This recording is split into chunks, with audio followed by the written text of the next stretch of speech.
Tuhan bersamamu. Dan bersama rohmu. Inilah Injil suci menurut Santo Lukas. Dan memuliakanlah Tuhan.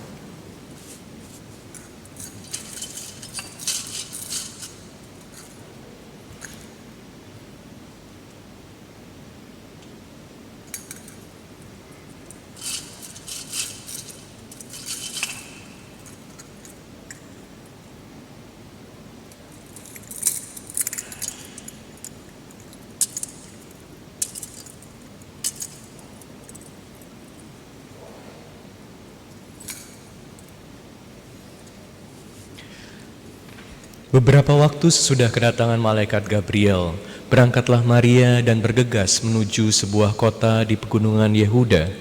Di situ ia masuk ke rumah Sakaria dan memberi salam kepada Elisabet. Ketika Elisabet mendengar salam Maria, melonjaklah anak yang di dalam rahimnya. Dan Elisabet pun penuh dengan Roh Kudus, lalu berseru dengan suara nyaring, "Diberkatilah engkau di antara semua perempuan, dan diberkatilah buah rahimmu. Siapakah aku ini sampai ibu Tuhanku datang mengunjungi aku? Sebab sesungguhnya ketika salammu sampai di telingaku, anak yang di dalam rahimku melonjak kegirangan." Berbahagialah ia yang percaya, sebab firman Tuhan yang dikatakan kepadanya akan terlaksana. Lalu kata Maria, "Jiwaku memuliakan Tuhan, dan hatiku bergembira karena Allah Juru Selamatku. Sebab ia telah memperhatikan kerendahan hamba-Nya. Sungguhnya mulai sekarang segala keturunan akan menyebut aku berbahagia. Karena Yang Maha Kuasa telah melakukan perbuatan-perbuatan besar kepadaku, dan kuduslah namanya. Rahmat-Nya turun-temurun atas orang yang takut akan Dia. Ia memperlihatkan kuasa-Nya dengan perbuatan tangan-Nya dan mencerai-beraikan orang-orang yang congkak hatinya. Ia menurunkan orang-orang yang berkuasa dari tahtanya dan meninggikan orang-orang yang rendah. Ia melimpahkan segala yang baik kepada orang yang lapar dan menyuruh orang yang kaya pergi dengan tangan hampa. Ia menolong Israel hamba-Nya karena ia mengingat rahmat-Nya seperti yang dijanjikannya kepada nenek moyang kita, kepada Abraham dan keturunannya untuk selama-lamanya." Kira-kira 3 bulan lamanya Maria tinggal bersama dengan Elisabet, lalu pulang ke rumahnya. Demikianlah sabda Tuhan. Terpujilah Kristus. Diberkatilah engkau di antara semua perempuan, dan diberkatilah buah rahimmu. Saudara-saudari sekalian terkasih dalam Kristus, hari ini kita merayakan perayaan yang sangat indah. Bunda Maria diangkat ke surga. Kita diingatkan bahwa tujuan akhir kita semua adalah surga. Rencana Tuhan buat kita semua adalah surga. Dan selama masih di dunia, kalau kita hidup sesuai dengan kehendak Tuhan, kita sudah menjadi bagian dari surga tersebut. Hidup dalam rencana Tuhan. Bunda Maria diangkat ke surga, jiwa dan raganya. Jadi sungguh-sungguh sebagai seorang manusia.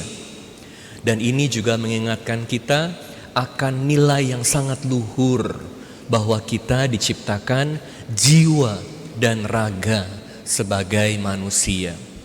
Pertama, saya memajak Anda untuk melihat bagaimana Maria adalah Hawa yang baru. Kemudian saya mau mengajak Anda melihat di bagian kedua, bagaimana Maria dipenuhi dengan rahmat Tuhan.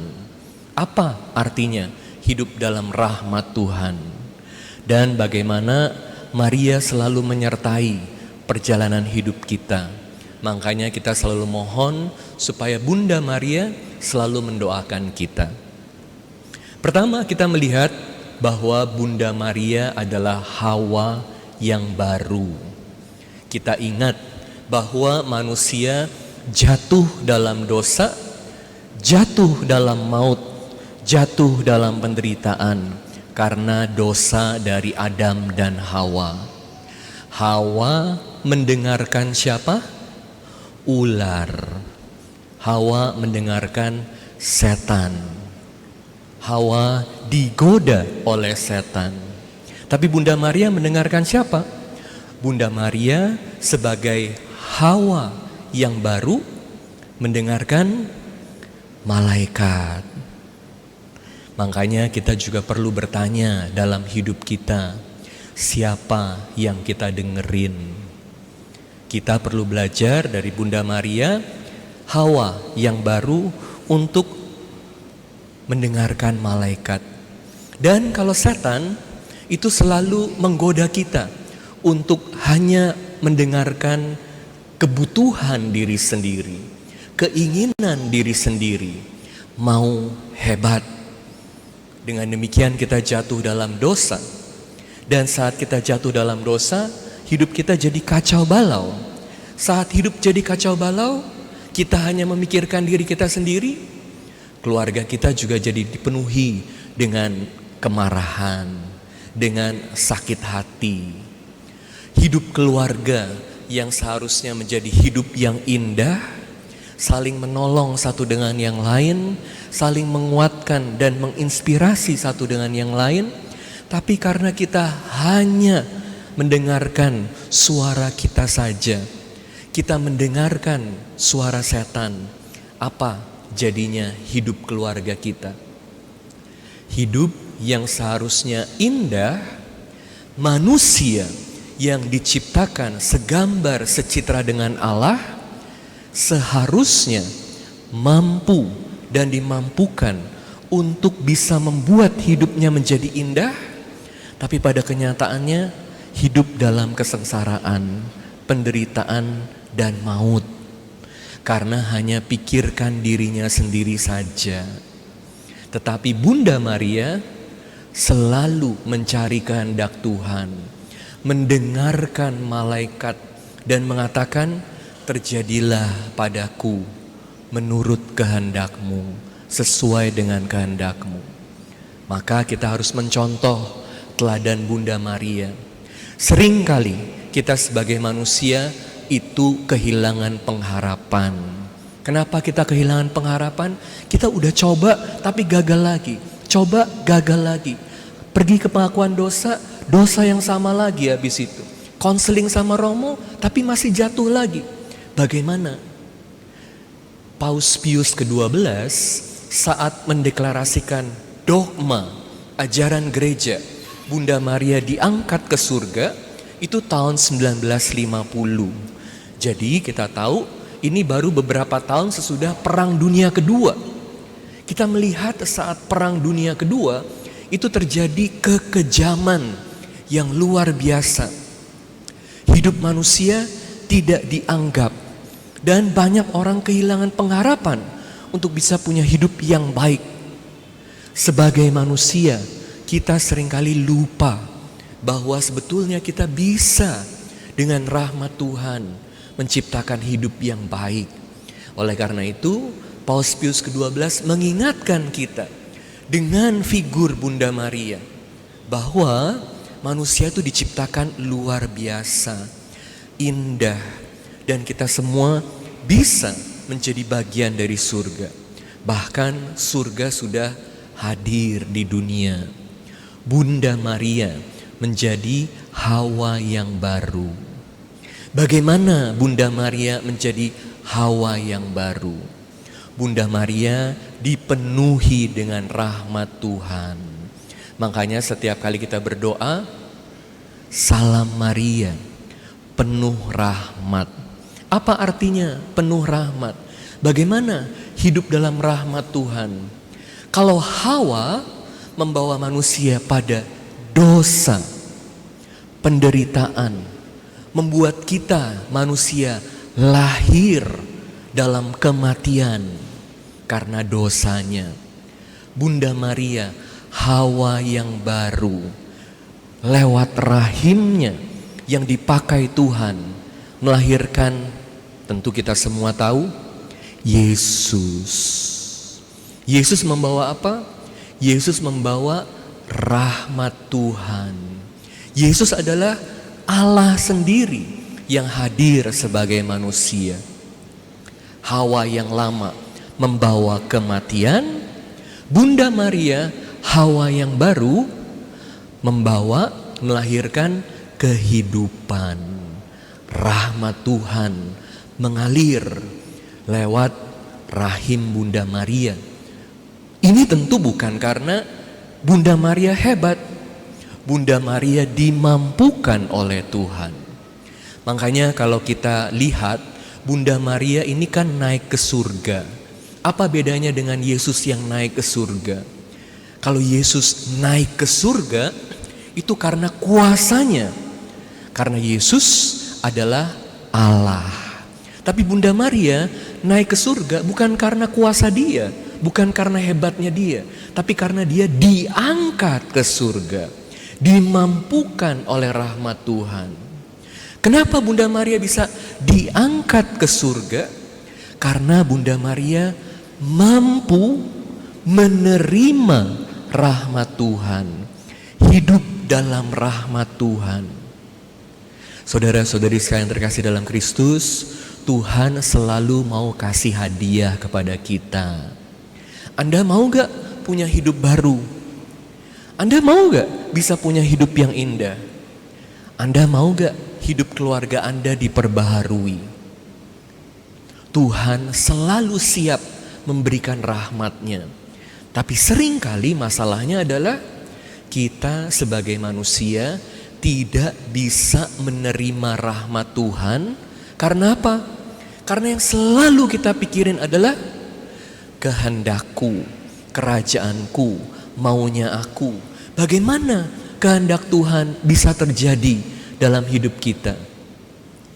Siapa dari antara Anda sekalian yang mau masuk surga? Coba angkat tangan. Siapa mau masuk surga? Coba angkat tangan tinggi-tinggi. Siapa mau masuk surga nanti malam? Kalau Tuhan mau angkat Anda ke surga nanti malam, gimana? Berani menerima atau tidak? Ini hadiah. Hadiah Tuhan. Tapi kita kan belum siap terima hadiah Tuhan kan? Kita masih punya banyak urusan. Tuhan, aku mau masuk surga, tapi tolong jangan cepet-cepet ya. Kalau bisa 40 tahun lagi aja Tuhan. Ya, karena urusannya masih banyak di dunia.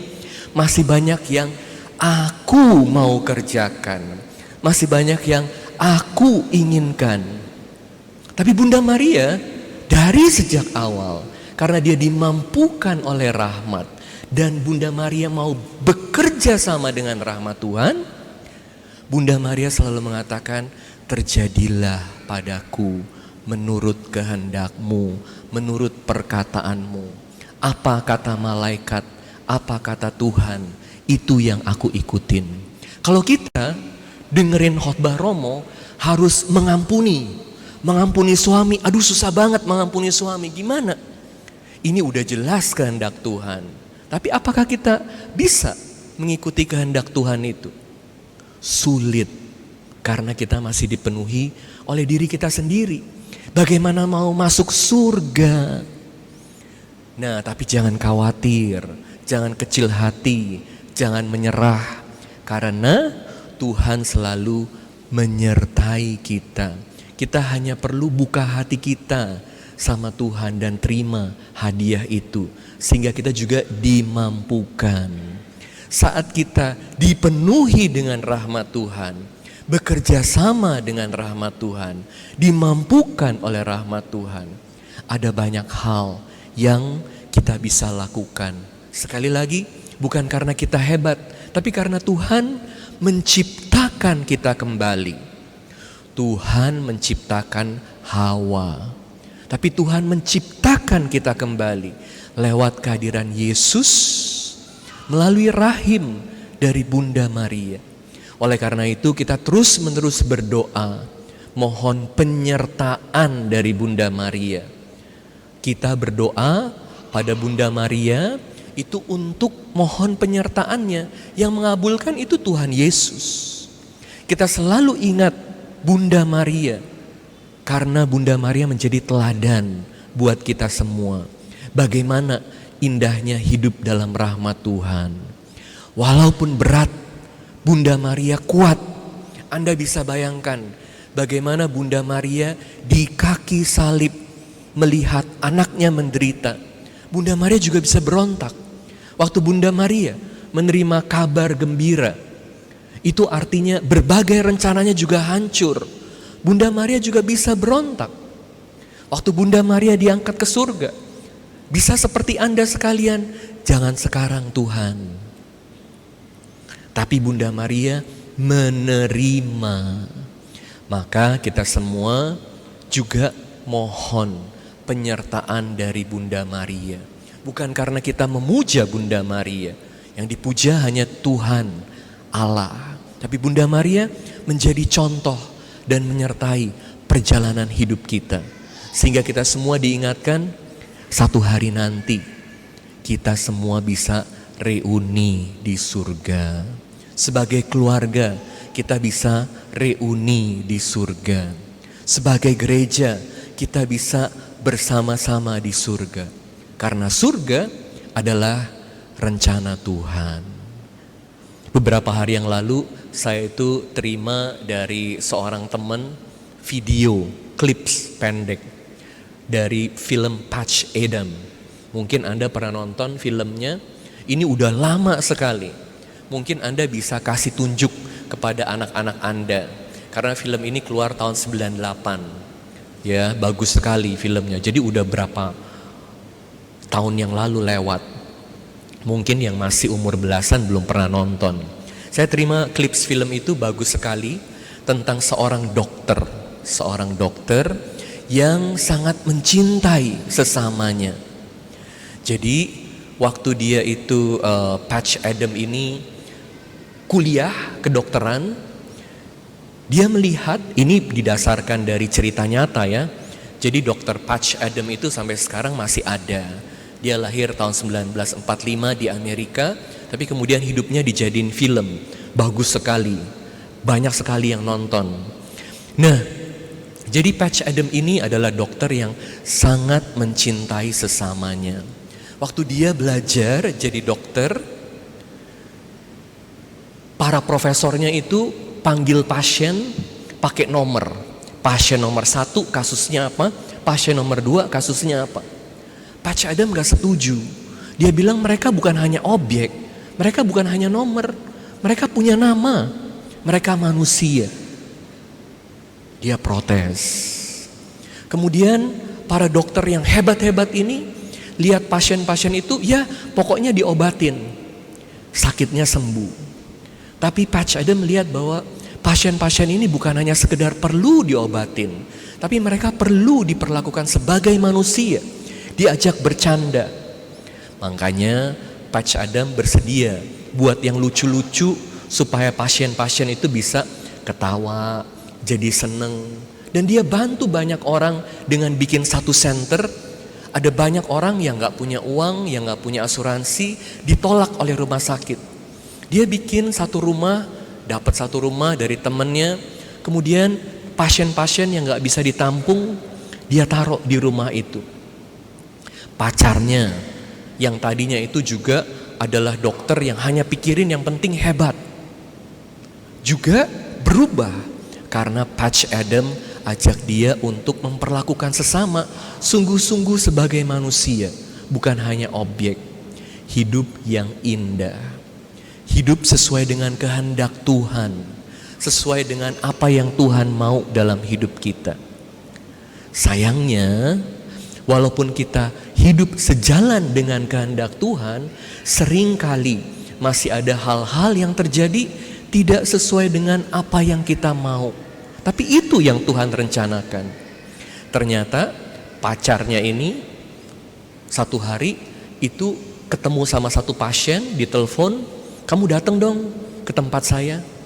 Pacarnya ini udah ngeliat, ini pasien aneh sekali, lebih baik saya gak usah ke sana. Tapi Patch Adams bilang, kalau pasien ini aneh, memang kamu gak lihat saya ini sebagai orang yang aneh. Saya juga aneh. Tapi siapa lagi yang mau mencintai mereka-mereka ini yang disingkirkan oleh masyarakat kalau bukan kita? Akhirnya pacarnya bersedia datang mengunjungi orang yang aneh ini, tapi ternyata orangnya ini sakit jiwa. Jadi pacarnya dibunuh, dan habis itu orang yang aneh ini bunuh diri. Saat itu Patch Adams menjadi sangat marah, sangat kecewa sama Tuhan. Kok udah lakukan yang baik, Tuhan gak lindungin pacarnya. Jadi Tuhan, Engkau mau apa Tuhan? Apa yang saya masih harus perbuat? Patch Adams berdiri di pinggir jurang. Dia udah mau bunuh diri saat itu, udah mau stop semua kegiatannya. Tapi dia tanya sama Tuhan, Tuhan kenapa? Tuhan kasih aku jawaban. Dia marah tapi gak ada jawabannya. Lalu kemudian dia putar badannya, akhirnya dia gak bunuh diri, dia jalan balik. Waktu dia mau ambil tasnya, dia lihat ada satu kupu-kupu hinggap di tasnya itu. Kemudian kupu-kupunya hinggap ke dia. Kemudian kupu-kupunya hinggap di tangan dia. Dia merasa Tuhan berbicara lewat kupu-kupu itu. Lalu yang tadinya mukanya begitu sedih, jadi senyum lagi. Dan kemudian dia putuskan untuk melanjutkan yang baik yang dia sudah lakukan untuk bisa membantu sesama. Saudara-saudari sekalian terkasih dalam Kristus, dalam hidup seringkali kita juga menjalani hidup seperti Bunda Maria. Ada hal-hal yang tidak terjadi sesuai dengan apa yang kita mau, kita rencanakan. Tapi bagaimana kita menyikapinya? Selalu terbuka dengan bantuan Tuhan, selalu mohon rahmat Tuhan, supaya Tuhan yang memampukan kita semua, sehingga seperti Bunda Maria kita bisa katakan, terjadilah padaku menurut kehendak-Mu, dan mampukanlah aku untuk menerima kehendak-Mu. Satu hari kita bisa semua reuni di surga, karena ini adalah rencana Tuhan buat kita semua. Amin.